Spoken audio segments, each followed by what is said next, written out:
EVO. This series contains adult language and depictions of graphic violence. Listener discretion is advised. Calm yourself. Okay. 3, 2, 1. Hello and welcome back, Criminal Mischief Nation, to another bonus episode of Criminal Mischief with Carolyn and Branden. Joined by the great Carolyn Osorio, I am, as ever, the Branden of that duo. We are happy to be here, and we're very grateful that you're joining us again. Carolyn, how was your week? It was good. It was good. How about you? You had a busy week. I had a busy week. Busy little beaver. I traveled. I was in New York, and I was always hoping. I knew I was going out about a week in advance. And I was checking the weather because I really wanted it to snow. I've been on snow, like skiing, but I haven't been in it snowing, right? In years. Years. Okay. Really? And yeah. And I'm in the middle of a new project that I'm writing something. And it forced me to remember like a lot of stuff from when I was growing up. Okay. And especially in the winter. And I was trying to convey the isolation of the small town I grew up in and how quiet it was at night. You just did it. I'm right there with you right now. And utterly quiet it is at night. To the point where I remember several times in a snowstorm, not like a blizzard, but it's snowing. Mm-hmm. And it's so quiet that you hear the snowflakes hitting the ground. You're doing a good job because I'm hearing it. And so I was so desperate for that again. All right, so I'm checking the weather every day. It looks like it's going to snow on Thursday. Then it changes. And I'm like, and one of the days brought us out of Jersey and a couple hours upstate in a little town called New Paltz, New York. And so we're up there and we're inside all day. And I'm ready to leave. And I go out and it's just starting to snow a little bit. I'm like, holy shit, here we go. It's going to snow. I get on the thruway on 87 heading south, and then it's really snowing. And then I'm like, oh shit, it's really, really snowing. Because now I don't know if I still have the driving skills to drive in the snow because the freeway is completely covered in snow, completely covered. Were you scared? I was terrified. I was terrified of it, but it was great at the same time. And so you were driving. I was driving. I had a rental car. I was driving. I was grandpa in the right lane doing 20 miles an hour in the snow. But I make it all the way back to Jersey. I get to my mom's place and I close the door and I'm quiet for a second.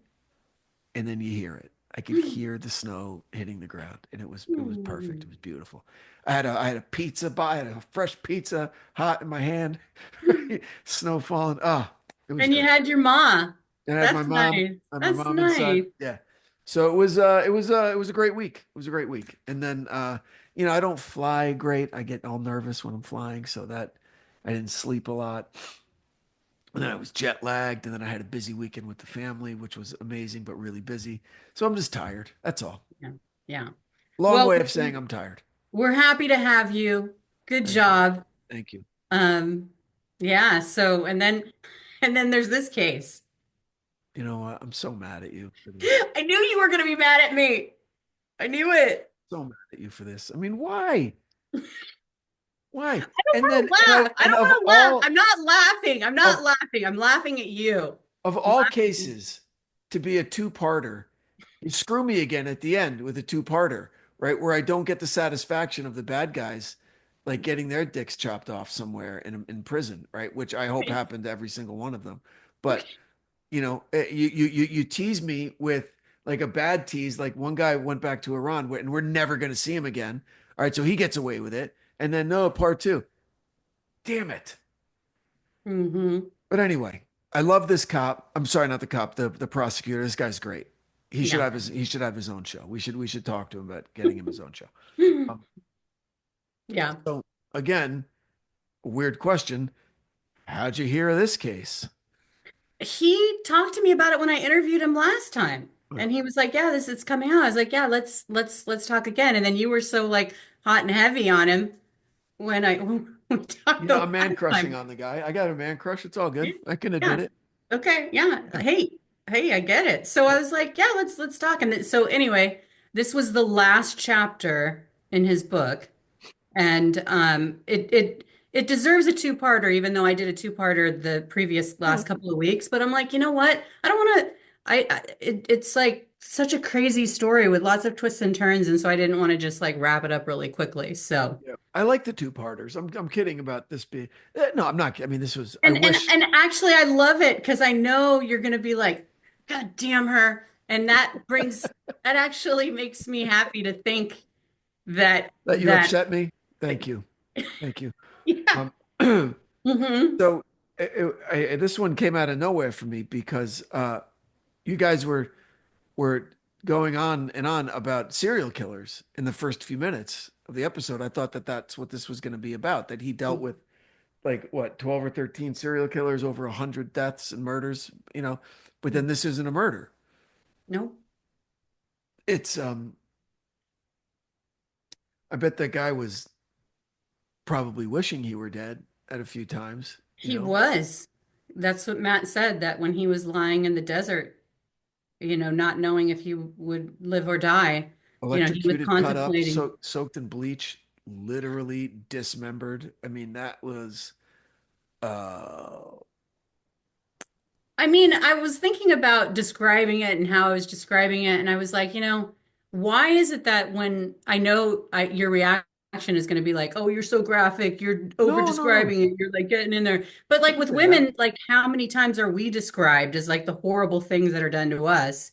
And I just felt like, this is such a terrible, terrible thing, but there's something a little bit extra when it's like, you know, you sexually mutilate a man in this way when he's like aware of what's happening. It's just so brutal. Yeah, no, I wasn't at all turned off by your description of it. I was just turned off by the brutality of it, and it just seemed unnecessary, I know. right? It seemed gratuitous, you know? It's unbelievable. Like, why? Because see, that Yeah, was the thing about it. It's like it's obviously a they're in this for the money. So yeah. why this next layer to it? Why do that? And then the other two chanting and like what is that? You know, it became almost like orgiastic, like a frenzy, you know, where like these three dudes were like getting off on the torture of this other guy. Yeah, I don't get that. I I mean, don't it's get it kind of either. like it's like in college, like at these fraternities or whatever, and this like weird ritualistic stuff happening, that you see in like movies or whatever you hear Yeah, about and news reports, thankfully not that often, but it's like this crowd kind of mob mentality of that, where yeah. it's like, because I don't get it at all. Well, that's why I want to hear episode 2 to figure out to see if there's any more light shed on the motivations. But um, I mean, so going back to the beginning, I loved the back and forth and the description of Newport Beach. That was great and very accurate, and it's a really cool part of LA County. Um, and then How far is it away from LA, from the I was city of right LA? near. I was there yesterday. I was just inland from it yesterday in Irvine, city of Irvine, which is inland from Newport Beach. So if Okay. there's like Santa Monica, right, Hmm. and then inland from Santa Monica is like Culver City. So it's like kind of similar to that. So Um, is it like 30 minutes away from I was downtown no, LA? it's a little longer. It's probably freeway 45 miles, so maybe Okay. hour and a little bit. It's like Okay. the extreme southern LA County. Okay. It's Okay. the southern among the southernmost of the beach cities. It's like below Long Beach and below Hermosa and Huntington and all that. It's down there, but it's gorgeous. It's gorgeous. Um, and so yeah, this is the early days of the weed business, of the commercialized weed business, and I wasn't aware of that distinction of federal entities stayed away from the money because it was, even though it was locally legal, it was federally still illegal. So you're just Hmm. stuck with all this cash. I, It's I kind of know. And that's you've kind got of some criminals that aren't happy about it. I thought that that was really fascinating yeah, because me too. it's like, yeah, how does that work? You know, you're a target instantly. Yeah, what do you do with that with the cash? It was weird because I was in cash business forever when I was in the hospitality industry. It was all cash all the time. Yeah. And You're talking about tips. tips, that's it. Yeah. Tips, Hmm. run the whole thing, you know. And and I kind of knew that we were as a society evolving into a more cashless, more digital kind of domain, which we're basically at now. I mean, I keep cash in the house because we're in earthquake territory and you kind of need to, right, in case of emergency. But otherwise, I most of the time I don't even have cash on me Yeah, I don't either. as I'm just in my daily life, like walking around. And that's Hmm. such a huge shift just in the last 5 or 6 years for me, you know. So to be in a business where not only do you not use a bank, you can't use a bank No. for your money. Yeah.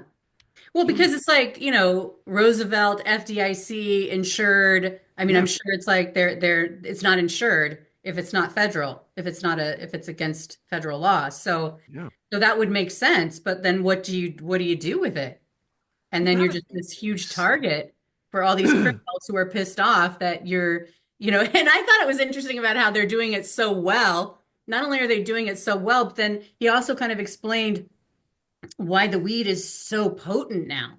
Because when you talk to people or you hear people or whatever, they're like, it's so powerful and there's so many different varieties. And it's because you've got people who know how to, and I'm not saying criminals don't know how to do it because they've been doing it for you however long, but have like scientists. The nerds take over. The nerds make everything better.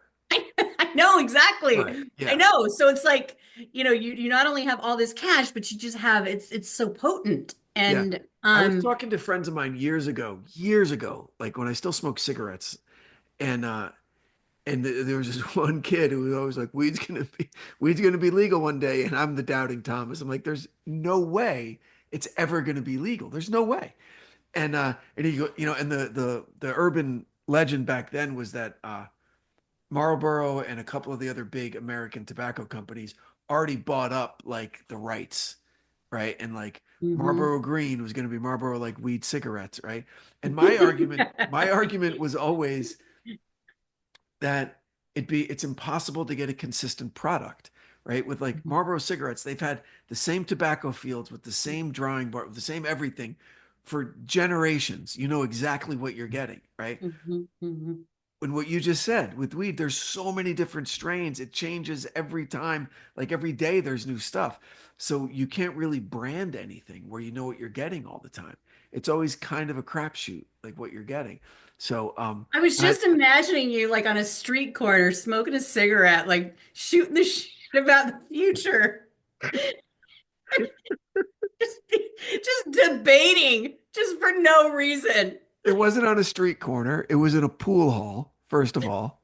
Okay. Okay. Okay. Okay. Sorry. Apologies. Thank you. Oh, okay. Same Thank thing you. is happening. You having some like massive argument about whether or It not was this is very going to happen. civilized. We weren't Hmm. screaming at each other. It was very civilized. We both offered our opinions and our points, and we Hmm. debated the merits of those points. And then, So did you smoke Marlboros or Camels? like everyone else, I got a little bit caught up in Uh, the camel cash thing, where you like the camel no. bucks I was like a Marlboro girl for for like her. 6 months. Oh, Yeah. but then after that, I was right back because camels kind of sucked. I was right back to Marlboros for a long time. And then I was in Europe for a while, and there was this Italian brand of cigarettes that I smoked the whole time I was in Europe. Was it like in the little boxes or whatever? It was a weird name Yeah. for a cigarette. It was called the brand name was Pack, Pack. They don't make them Hmm. anymore. The thing went under. But these were amazing Italian cigarettes, and Hmm. oh, they were great. Years later, I went back and I had stopped smoking, but I was like, you know what? If I can find some Pack cigarettes, I'll go back. And I couldn't find them. They were gone. But I'll tell you my favorite. So after being in Italy for a long time, and then I'm on the train and I get to Berlin, and I got off in Berlin, and that was the first time in months and months and months that I saw uh, Marlboro cigarettes. They didn't Hmm. have them in a lot of places, and so I went, oh man, and that It felt felt like like home. I was back home. Yeah, Hmm. yeah, Okay. yeah. But I'm so happy that I quit. I'm coming up on 19 years that I've quit smoking. Yeah. Yeah, Yeah. I quit oh gosh, long time ago. April 3rd, '06, opening day of baseball season in '06 is when I quit. So you were still smoking in 2006? Yeah. Really? Oh yeah. Oh yeah. Wow. Okay. Yep. You had a hard time giving that one up, eh? Yeah, I did. I did. And then, I was convinced of the error of my ways, and every way I was thinking about my love of cigarettes was bogus. Well, it kind of goes with writing and, the whole thing, you know? Yes. Yeah. Yeah. I mean, they kind of go hand in. I can't believe you don't drink coffee. I mean, I almost couldn't be friends with you when I found out about that. No, I've never had it. I've never What? tasted it. Yeah. I know. Isn't that weird? It missed me. I don't know. It just missed me. One of those things. Well, Yeah. you missed the boat. I You missed guess. the Listen, boat. I mean, Seattle coffee's in your bottles when you're a baby, right? I mean, that's part of the whole culture up there is It truly is. I know. It truly is. Coffee and Pearl Jam. Like that's what you're played through your crib. And you know what? I have no problem with that. Those I are think that's both like great. Yeah. iconic. I know. I iconic. agree. I love Pearl Jam. Okay. To Well, me, let's Pearl get back to Jam, this. listen, Pearl Jam is What? still the most recent band that I like. Okay. It's Well, Run good. DMC, Bruce Springsteen, and Pearl Jam. Like that's my life. That's it. Okay. Well, we got we Yeah. got some stuff in common. Yes. So anyway, sorry for the diversion. So we're back. We were talking about Newport Beach, and we were talking about the uniqueness of that city and the kind of the bifurcation of the class structure there, where there'll be a Rolls Royce at the street corner next to a kid on a bike with a surfboard, and that's very true. And Um, that's amazing that that still happens because when yeah, I was talking to Matt, I was like, how is that? Because in Seattle, it used to be like that too, but everything is getting so gentrified that you really like those kind of old places are mowed down yeah, and like replaced with, condos mansion. and all that stuff. So Yep. it's kind of amazing that this still exists Yeah, today. yeah, agreed. He didn't have a reason as to why they didn't get permits to do that, but I think it's really cool when that kind of stuff happens where you can have that kind of diversity of like, community. Otherwise, those places are just like I just can't handle those kinds of like places because I just when it's just so much opulence and wealth and all that, like I just Yeah, it's kind of a turn off for me. yeah, I hear you. I mean, I love the beauty part of it. I love that. But like the whole keeping up with the Joneses and like that whole thing is Well, just those like guys aren't keeping up with the Joneses down there. They are the Joneses down okay, there. well, you get my point. Yeah, My 100%. point is But that Newport Beach, wow, it is. It's money. Yeah, it's definitely money. But so this guy, the victim here, yeah, kind of is in between those two worlds. He wasn't the Rolls Royce guy, and he wasn't nope. the surf bum, right? He was Hmm. doing well. Had three weed shops that were all making money and Yeah. was doing okay.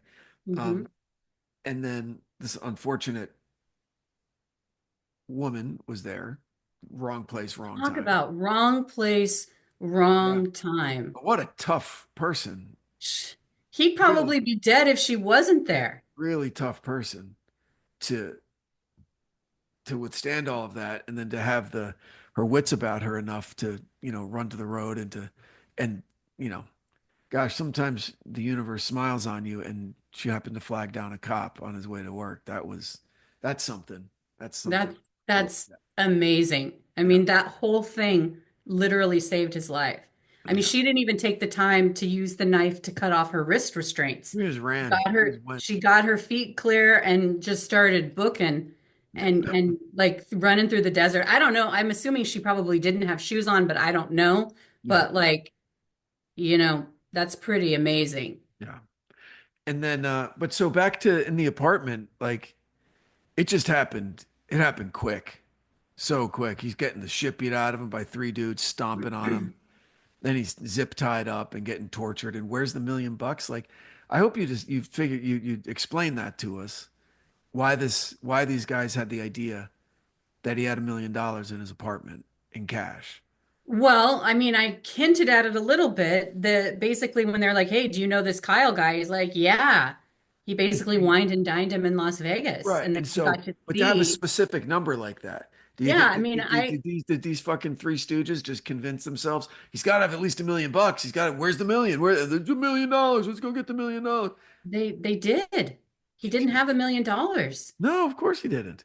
He and they did just convince themselves that there was no evidence that he had it other than Kyle. And the reason why they thought the guy who fled to Iran was the mastermind because Kyle, and we'll get into this more in the second part, but I'm not giving anything away to say this now, is like he just wasn't bright enough to come up with this because, part of it was very sophisticated, and then the other part was just like freak show what's happening, you know, including the whole thing to begin with. He didn't have $1 million. And what's weird is that, he had like 40 or $60,000 in his safe. It's like they didn't want that. They wanted this $1 million, but then it's And then like, hold on, I'm sorry. Did he have the victim any history of like spending time in the desert? I'm assuming it was Joshua Tree. It's where everyone goes from here. the Mojave Desert, and I don't know why they picked that spot, but Did they also lie to themselves that he had buried money in the desert? yes, there was no evidence that, I mean, the only thing, and that's never addressed in either, I read Matt's book and he does a comprehensive rundown with this. And it's like where that came from, I don't know. But like it's almost like, well, why would you think it was at your house, the house first, and Right. then randomly go to the desert and just pull over? We know you got it here. And it's like, a desert of like, I think I looked up the Mojave Desert, it's like 140,000 miles or whatever. It's Like, yeah, it's it's a crazy. desert. It's a Yeah. big, crazy nighttime that, all right. Well, But I mean, I wouldn't mean, you, but hold on a second. Let's role play this out. You're beating this guy. Clearly, he's not giving it up. He's saying, I will give you the money. I mean, you can tell he's like, I promise I'll give you the money. And they don't even try to go to the business to get it. Why not? And then they go there and they do this and they get nothing. They literally get nothing. And so now they're looking at in this type of a crime where it's like a kidnapping, if there's bodily injury in California, that's automatically life without the possibility of parole. hmm, So it's like, why wouldn't you at least go to the safe to get the $40,000 or $60,000 or however much he had, right? I mean, wouldn't you do that if money was your sole motivation? So then what is this last thing at the end where it's like, cut your losses and get out. Don't remove this guy, sexually mutilate this guy. Like what?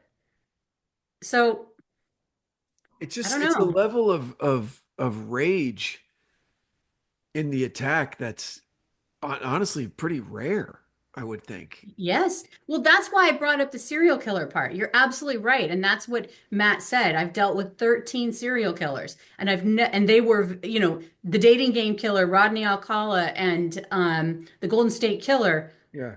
two of like the most horrific dudes ever. And yet the level of violence with this is just, not to take away, as he said, from the other victims, but it's just why, Yeah. you know? Gosh, it was just the brutality of it. It seemed almost like revenge, right? Like he had done something terrible That to and that's what what the investigators couldn't let go of because it was like, what did you do to someone? He's like, listen, right. I've done nothing. I haven't had affairs. I pay my bills. I haven't gotten into the cartel. Like Right. I haven't screwed anybody I over in haven't screwed business. anybody over. Nothing. I'm a good, he's like a low-key guy. He wasn't flashy. I mean, yeah, he took him to Vegas and obviously he was flashy enough for Kyle to get this idea that he had a bunch of money. But where they came up with this idea of $1 million is anybody's guess. Maybe they were just talking amongst themselves of like, how people can do that where they're kind of calculating how much money they think someone Oh, has. of Like, well, we've course. got three pot shops. We know he probably makes, each one probably makes, 200 grand a month. So that means he's got 600,000 And the and we'll money's not split. going into the bank, so he has to keep it somewhere, right? Right, right. Right. So So they these could have. dipshits are just sitting there and they just like throw a dart at a dartboard. It hits $1 million. You go, that's how much he obviously has. And And where it, else would he put it? Either in the house or bury it or in the buried in the desert. desert. So let's just Yeah. drive to where we know a desert is.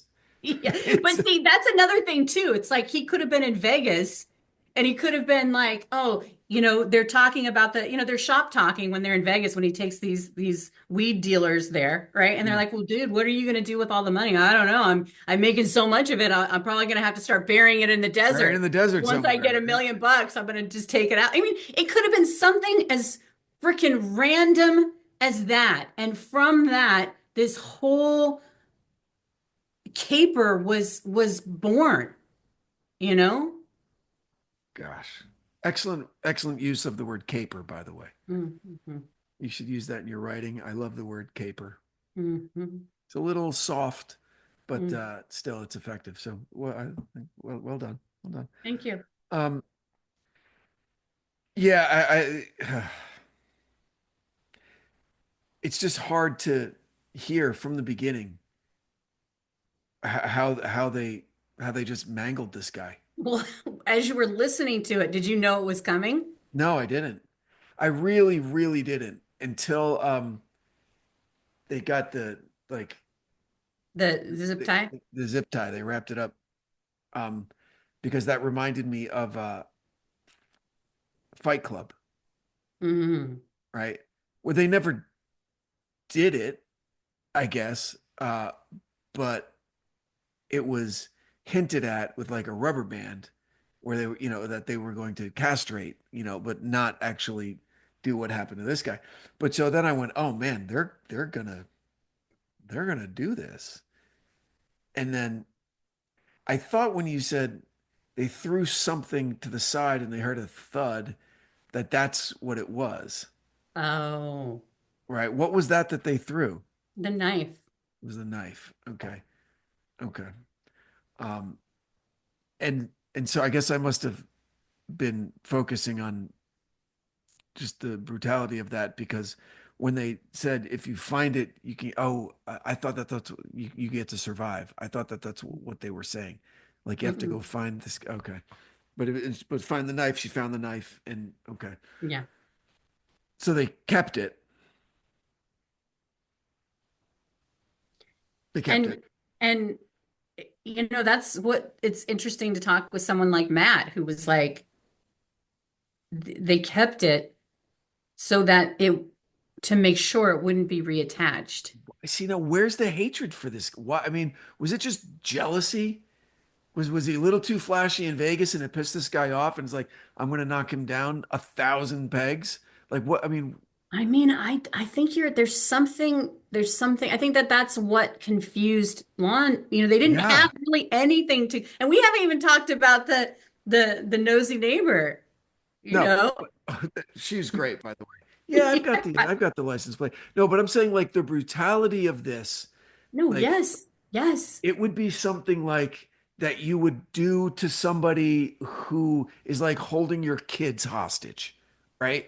Like it's that level, or they have information about like a massive terrorist attack that you have to get in for, you know I what I mean, mean? It's it like would be something primal. It would be it would something where have, not yeah, only of do they course. hold your kids hostage, but they hurt them. Right. And there's a They hurt clock them, ticking. There's a and ticking and clock, right? Where they're gonna die. yeah. Like insane. Not like, where's the fake $1 million that I came up with in my head? Not that, No, not but for then also money.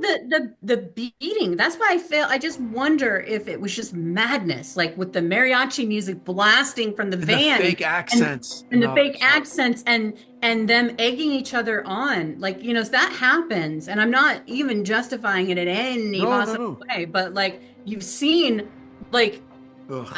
I can't even handle it's like Lord of the Flies type Very stuff, but much. Very, very they much. like Lord of the there Flies is with that Piggy. Yeah.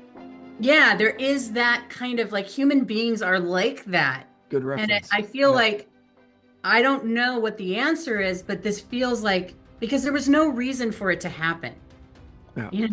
and there was no reason for them to beat him in that way, Yeah. because he obviously, I would imagine you can tell when someone's lying to you. I mean, this guy wasn't a CIA operative who'd been trained in how to withstand torture. I mean, this was just a guy, Yeah. who was probably like, you know, just he didn't even smoke his own product, Yeah. you know? Oof. All right. Well, listen, I am looking forward to part 2, because I want to hear the cold door of justice slam on these guys. But until then, whew. All right, nation. Well, listen, if you enjoyed the episode, please share it with someone who you think might also enjoy it. That helps us out a lot. And if you got the time, go over to Apple Podcasts and rate and review the show. That's the biggest help that you could do for us. So until next week, Carolyn, with part 2 of Wanton Cruelty, I hope you have a good week. Anything you'd like to add?